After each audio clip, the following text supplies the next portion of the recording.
guest today is Elisa Hawkinson, and Lisa is an organizer. Lisa is kind of organizer extraordinaire, correct? Thank you, yes. Or the twist. Yeah, well, and actually the twist is what we're going to talk about. Okay. We've got, there are many people on this planet who are desperately in need of getting their stuff together. Mm-hmm. And many of those people, whether they realize it or not, are frequently buried in their stuff.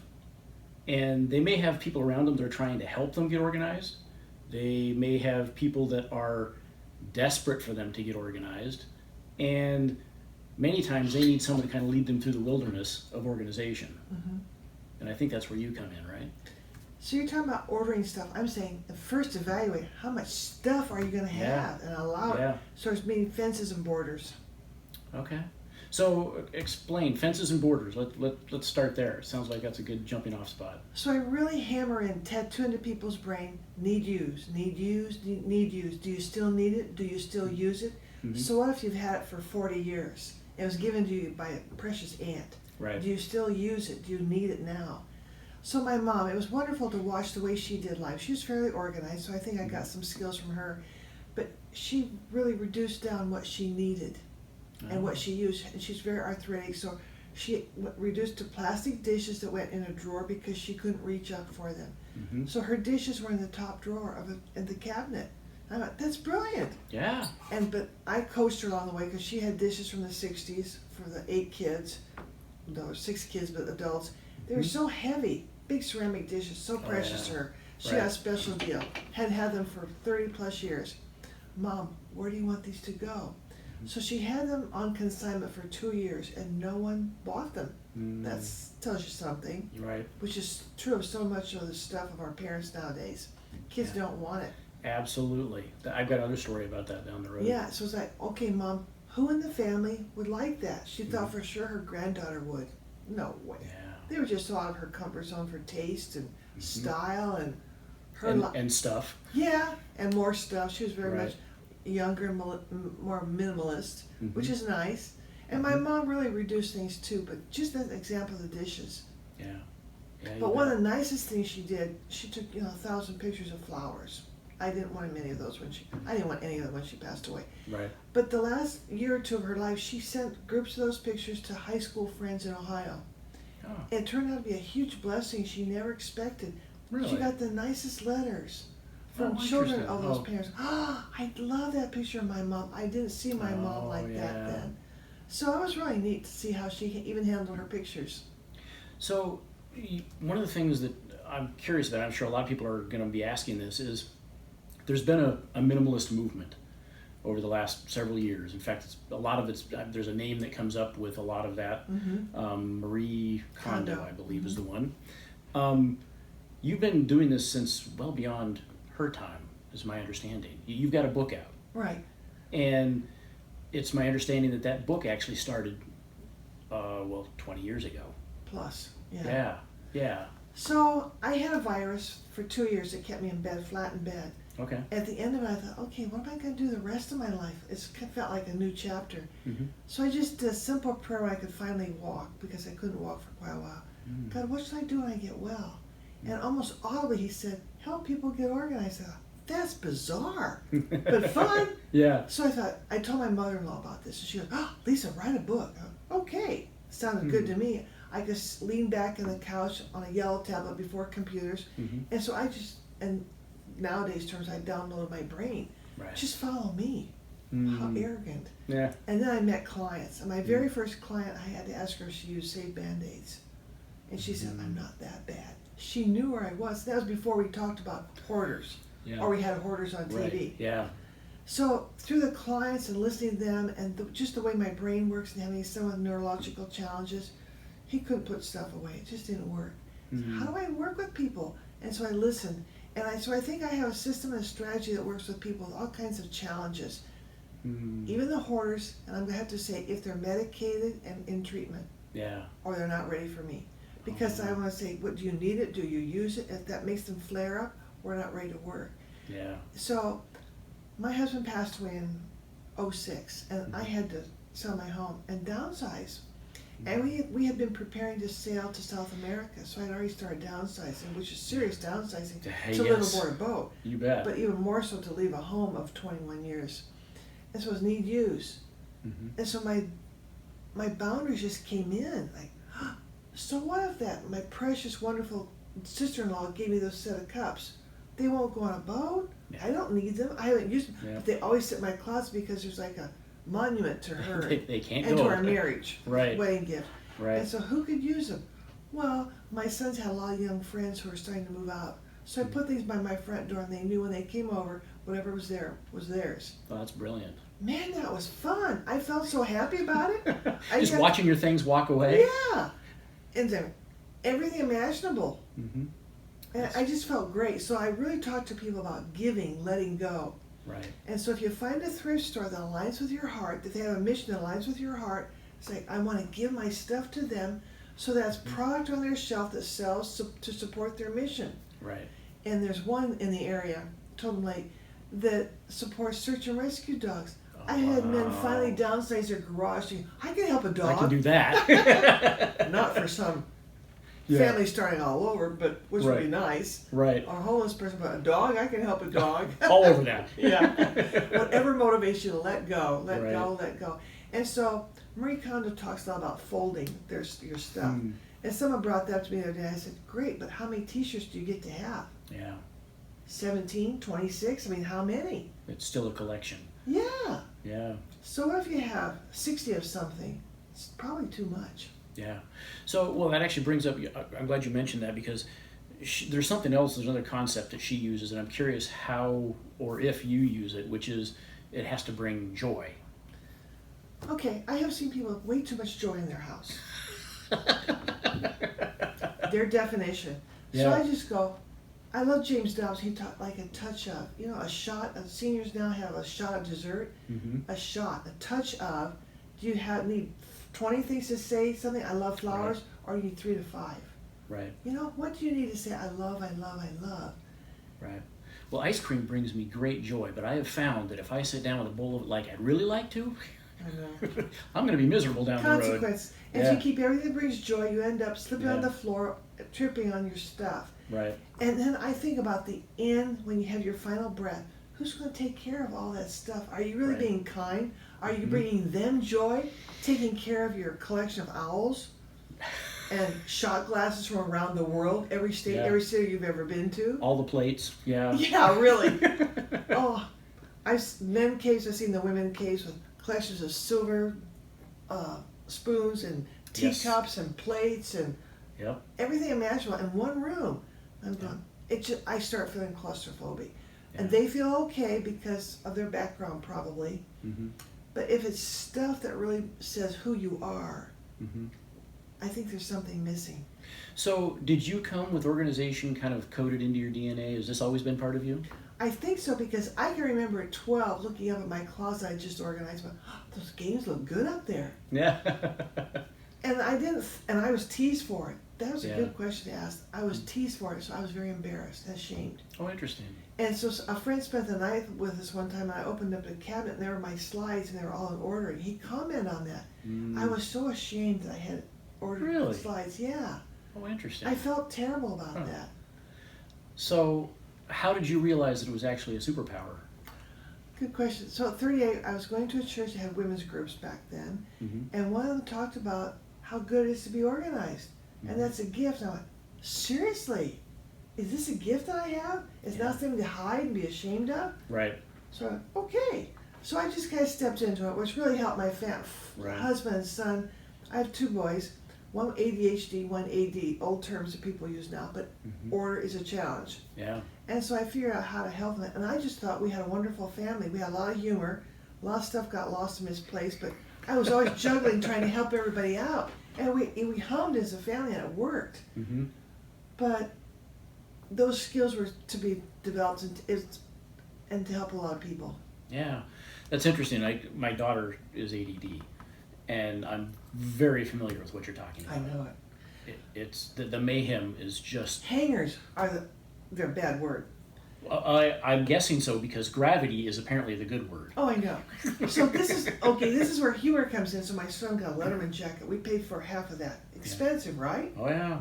He goes on the leather chair in the living family room. I go, oh great, now we're gonna have to struggle for years over this. No, let's buy a special Letterman hanger, big wooden, bulky shoulder things, and hung it in the closet. I put his coat in the main traffic area of the house. He was horrified when he saw it, and I said, you know what, sweet, if that was on that hanger I just bought you, that wouldn't be a problem. He never put on the chair again. No, that's fantastic. It was awesome. And then you know how the countertop in the kitchen is a family landing zone? Yes. Everybody gets, okay kids, new rule, this is mine. If Yeah. it's here, it's mine. If your car keys are here, they're mine. I'll do you a favor and only hide them in the family room. We have a new cabinet there with a drawer for each person in the family. Your stuff goes in your drawer. Your sunglasses, your gum, your TV tickets, your keys, whatever, it goes in there. Otherwise I hide it. So my son couldn't find his keys one day. He was really mad at me. I said, you know what, you'd be halfway down the driveway right now if it was in your drawer. And I never told the boys ever as teenagers to clean out their drawer. They knew when they couldn't get it open and shut. There was time. They took a towel and put it on the floor in front of the TV and dumped it out and sorted. Yeah. I never taught them that. Oh, that's funny. And then I used to close cabinet doors in the kitchen. I still do when I'm done. Right. And I never thought about it. And then one day when I was sick, I was on the couch and I noticed one was open. And my son came in and just shut it. Okay. So we modeled to our kids. Right. But back to the clothes. I bought a really nice, stylish Japanese ladder and leaned up against the wall and told my son, just get it to the ladder. Could you hang it on a rung if you can't get it to a hanger? Oh, funny. It looked cute too. Yeah. It was kind of a design piece. It helped a little bit, but he's better now. Yeah. But it carries on. It's getting to the place where you have to have a system that works for you. Right. You walk in, your keys go in a certain place, you know, your coat goes in a certain place, and you have habits. Right. You have groceries, and you have the time to cook and think. Those foundational things of life have to be in place. So do you have, going back to your kids and the kind of the challenges you've had there with helping them, do you have more kind of special strategies? I know you wrote a book. Do you have strategies in the book that talk about how to help your children who have special needs like that getting organized? I do. We work on that. And OCD, I work with parents with kids with OCD and ADHD, if you can use excellent. those terms. Yeah. And I talk about for families, there needs to be a daily pickup time. Everything needs a purpose, have a purpose for everything and a place. Not just a place. You don't just cram it in the corner. It always sits there, you know, where to go find it. And library books, a basket on the floor. When you're done reading the library book, it goes in the basket. So you're not late and don't pay dues. So you're starting to sound more like a family counselor. I'm not a coach, but I say I help. I'm a life navigator. Yeah, absolutely. How do you navigate life? How do you do it? So I was working with a woman who hired me to help her with her office. So we're working on it, and I want to find out how she orders her week. And so I have a calendar we work with. Just like in college, you have a 9 o'clock class, 11 o'clock lab. You plug that in, you don't miss it. So I started plugging in her weekly activities, and she had no room for her 2-year-old. Oh. I brought that to her attention. She goes, oh my gosh. And my brain just kicks in. I go, okay, I have a couple ideas. Take her with you in the car to jobs where she can go. Right. Have a blanket that she can sit on and a little baggie or something with toys she plays with only on business trips with mommy. And on the way it's novel and it's special, and you have a bag for when you go to the restaurant. Right. And then talk to her in the drive. Let her know she's important. Sing songs with her; they're appropriate. Don't be distracted by a podcast that you're listening to or a radio station. Give her mommy time so she goes up going, I want to have a business and be like mommy. Yeah. That's a good thing. Yeah, you bet. Well, what a great opportunity to model. Oh, yeah. That's fabulous.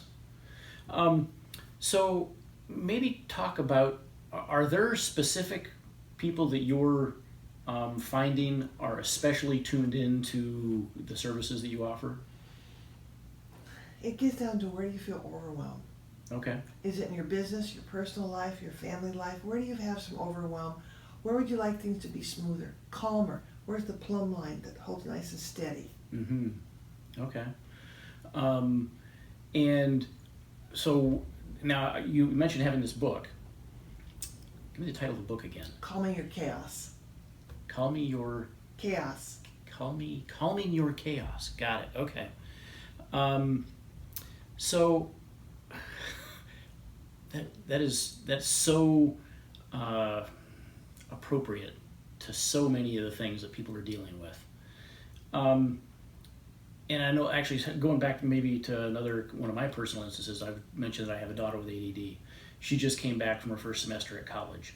And she found, I mean, after years of us feeling like she wasn't hearing anything we were saying, she came back and she said, I really found that keeping my room cleaned up and keeping my space in an orderly made it much easier for me to study.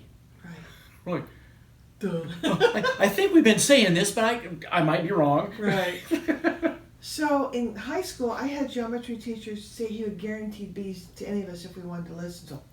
Oh, yeah. It'd be. He said, treat your college like it's a job, 40 hours a week. Mm-hmm. So your time in class and your time in lab counts, but not your travel time and eating time. And then you have umpteen hours left over for study and homework. He goes, Right. factor that in. Mm-hmm. Okay, so every night on Monday through Thursday, 7 to 10, I did homework.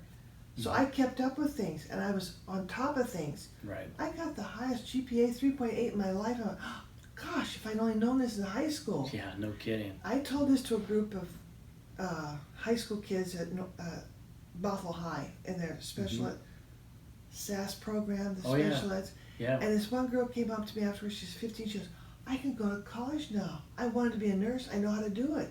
That's I was fantastic. so blessed. Yeah, wow. It's that foundation. Right. So it's having that system in place. Right. It's knowing you have to eat like, gee, I want to hold on to this job. I guess I should be able to get up at 6. I guess I shouldn't be playing video games at 3 in the morning.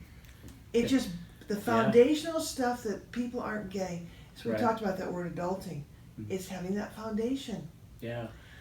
Well, it's funny that the whole adulting concept, I mean, so for full disclosure, I learned the term because we used it whenever, after we'd finished an event, which in our case was a drama boosters program.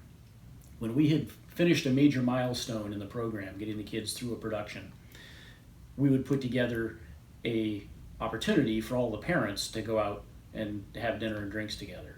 And that was our adulting. Okay. We maybe took it an extra step, but in your case, you're talking about adulting as being all of the things, all the behaviors and activities and mindset that go into being able to function in the adult world. That's right. Stand on your own 2 feet. You don't live at home in mom's basement. Yeah. You know, you have a job. You can make your meals. You know how to grocery shop. I felt badly that I didn't have my kids cook more. I should have done a better job with that. My one son called me twice. Now, how do I boil an egg again? Oh, man, I failed that. See, now that's an interesting observation because our daughter, we don't cook. Neither my wife nor I can consider ourselves cooks. She, thank you to the internet, she's like the next Rachel Ray, I think. That's awesome. She has self-taught all of these things, and she's just really tuned in to food. And I mean, we came home the other day and she had made her own cheese danishes. And I'm like, where on earth did this come from? There's no way either one of us would have ever done that. The kitchen was absolutely a disaster. Yeah. And it's 10:30 at night, and the place is just wrecked. But she's made a fabulous food. I think I'm doing a video on how to do dishes, how to clean up. Yeah. That'd be fun. Absolutely. Well, and I think actually one of the things that we've struggled with over and over again is that it's great to make food. You're taking care of the family. And part of the process is cleaning up. Right. You don't get to have the fun without the work. Mm-hmm. And expecting somebody else to come through and clean up after you isn't the way it works in the real world. Right. Do you praise her for those meals? It sounds like you do. Oh, absolutely. That's fabulous. Yeah, no, it's really fun to come home and see how that's how she expresses her creativity in many Yeah. ways. I mean, she's also a fabulous artist and musically, and she's just got many, many gifts. Organization is one she's still working on. So she might be good at bartering, like with friends. I'll make meals and share with you, or give you meals. You come into the cleanup. Yeah, if she just absolutely. really resists it. Yeah. Something like that. I mean, That's a great idea. It helps. Hey, every strategy, we can all use it, right? I know. And I just wish we didn't have that adulting continues on until our last breath. Right. You know, and we don't think about that. And that's why so much stuff gets accumulated. And then realtors end up with clients that need to sell quickly. Oh, yeah. Because life changes. Yeah. And then they've got a whole house to take care of. So I actually, that's a great segue into a short story about a client that I had who had a home in a fantastic part of town, but she had lived there for the last 45 years, and everything she had ever purchased was still in that house. Mm-hmm. She may have been able to find it, I don't know. She was a very highly educated woman, but she was completely inundated by her stuff. And to the degree that she had actually moved into assisted living, she was fortunate that she had the resources to be able to do that without selling the home. Many people aren't in that position. She, however, resisted preparing the house for the market because the project of clearing it out was so daunting, and she was so embarrassed to have anybody else go in, they couldn't go help her. Mm-hmm. And so it was one of those paralyzing situations where she really couldn't move forward. And I've seen a few of those. Hers was the most extreme case I've dealt with, I think, so far.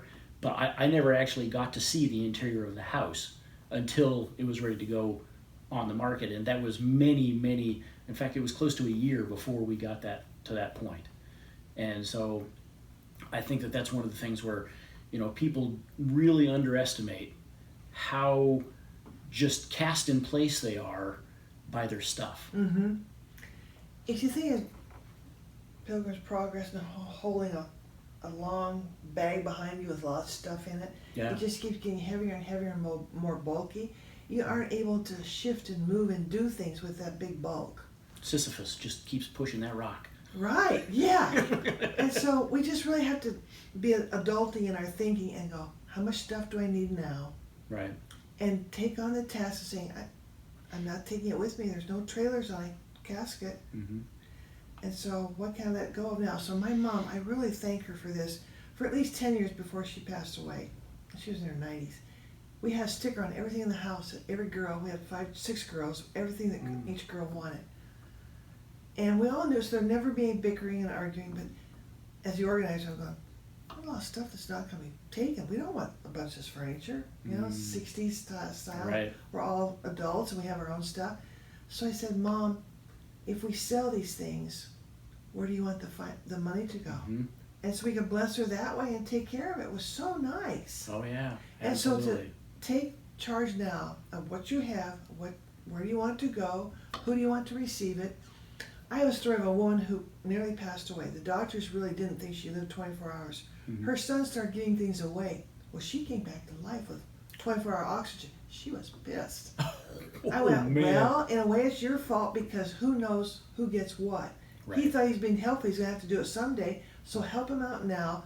Make sure that your things are designated. Know what you have. That need use really boils it down. Keep a few nice things. I'm not saying be sparse. Yeah. Have nothing. But you don't need so much you can't see in a curio cabinet. How many things should be in a curio cabinet? 20 or 30, maybe. 300 is a little too many. I had another great story. A home that I listed down in the South End had been occupied by 3 elderly women. Okay. Each of them had their own collecting hobby. Yeah. And their greatest joy was going out to yard sales, Right. to auctions, wherever it was, to pull in more of their stuff.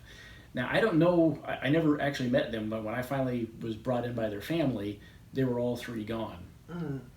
But they had amassed so much stuff. There was literally not a room in the house. In fact, the garage was stuffed to the rafters with boxes and boxes and crates and barrels, and I mean, you name it. And I'm sure that much of it had value to somebody. But they could barely turn around in that house. And every single room, you went into the kitchen, and there were collectible glasses stuffing every single cabinet. You went into the living room, and there wasn't just a curio cabinet, there were like 9 or 10 of them. Oh my gosh. Yeah, you went down in the basement, and every single wall was lined with shelves loaded with glassware and Depression era stuff and all of this just crazy stuff. It's like, I know it has value to somebody, but you have to find that somebody. Right. You have to make that connection. I think there's things that have happened to us that causes the depression. A lot of the older folks, Yeah. my mother's a child of depression. She wasn't so bad, but she had a sister that was overboard. Mm-hmm. The thing was caving in. She had put so much stuff in the attic. Yeah. So my question to everybody is, if you had to, life just gave you a surprise, could you list your house in 30 days? Mm-hmm.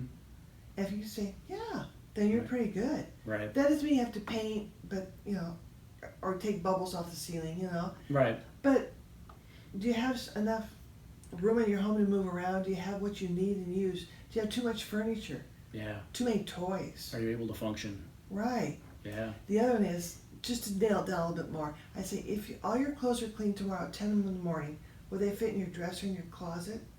Oh. And women get a whiplash on that. And then I don't know why this happened. One woman one day said, yeah. I said, how many dressers do you have? I've never asked that before. Oh, funny. But she said 3. I was... Wow. Her 2 friends just hit her like, are you getting 3 dressers? But there's a woman in Seattle who literally, true story, lived aboard a boat. Mm-hmm. She bought a smaller boat to tie alongside for her closet. Oh, you're kidding. Well, that's hilarious. Do you know what mildew smells like on clothes? It's It's not a good fragrance. I do. Yeah. So I asked women, when they go, yeah, I could do that. I said, well, where are your clothes? Are they on the edge of the bathtub? Mm-hmm. Are they in the guest bed? Mm-hmm. Your mom's house? Right. Where are your clothes? Yeah. Because we just go overboard on need and use, and the marketing to us is so constant. Right. Always trying to get our attention. So I start teaching my granddaughters when we go to the store how much they want. They knew you'd want that. Mm-hmm. They worked to get you to want that. Yeah.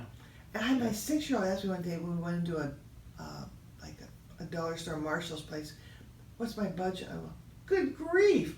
Wow. She has me thinking I'm going to pay. She's thinking I'm going to pay. I said, we're in $1. I said, I have $1 today. What do you want for $1? It's not, what do you want? So I went on the Grandy banking system. I'm the Grandy. Mm-hmm. So every Friday I take them each 100 pennies. If their mom lets me know they've done some chores, age appropriate for little girls. And then they can count their pennies, and they give 10 to God and 90 for them. Mm-hmm. And they have their jars and their Mm-hmm. collection places. So I'll say, okay, when you get enough money, what do you want to buy? What do you want to spend it on? Right. Get them thinking about why they're saving so they're not running out wanting to buy candy. Right. You bet. It's just so much education in life. It's part of their adulting process. Absolutely. So, where can people find you, Elisa? They can call me, Okay. text me, 206-915-9911, or my email is Lisa, with an E in front of it, ELISA, Mm-hmm. at how2getorganized.com. Excellent. Or Okay. find me on the web, Very, very nice. How to Get Organized, or my name, Elisa Hawkinson. I have a feeling that a number of my clients out there are going to be watching this. Well, let's group together. We'll do it together. This is a support group. Okay, my next book, I'm doing the work in my head now, is Organizing Skills for the Road Trip of Life. Oh, Because nice. if you go from Washington, D.C., or Seattle, don't go from Seattle to Washington, D.C., with the terrain changes, we have inclines, Mm-hmm. curves, It's always throwing you something new. always. I mean, I've Yeah. lived long enough to have a lot of stuff happen. My Right. perspective is like, God, Yeah. be ready in 30 days to list. You So bet. my goal right now, do we have one more minute? Oh yeah, absolutely. Is to go through my house, every drawer, every cabinet, every closet, under the beds, what's here, so if next week is my last breath, what my kids have to take care of. That is a fantastic way to end. I want them to say, oh, Yeah. thanks, Mom. Yeah, absolutely. Not passing along a burden. Yeah, Yeah. like taking time off work, Yeah. vacation time, You time bet. without pay. Oh, that's awful. Yep. Well, and I think that the interesting thing about that is I've known a number of people who spent their last whatever time they had trying to go through that process rather than actually spending time with the people who cared about them. Mm-hmm. And I think that, as you're saying, if you're doing that kind of as part of your natural process, so it's not just, I got to the end and now I got to scramble. Right. It's, you actually get to see those people and spend valuable real time with them. Yeah. So space it out now. Would you like to be ready to list in 30 days within 6 months? Right. Do you have to spend 3 or 4 hours a week, 5 hours, 10 hours? What do you have to do? Yeah. Get some help and support doing it. Absolutely. Well, thank you so much, Oh, Lisa. you're welcome. So Thank appreciate you so it. much. I enjoyed it. Thank you, Dennis. You bet. Again, Lisa Hawkinson, and if you're looking at getting organized, she is the lady you need to talk to. Love to talk with somebody. You bet.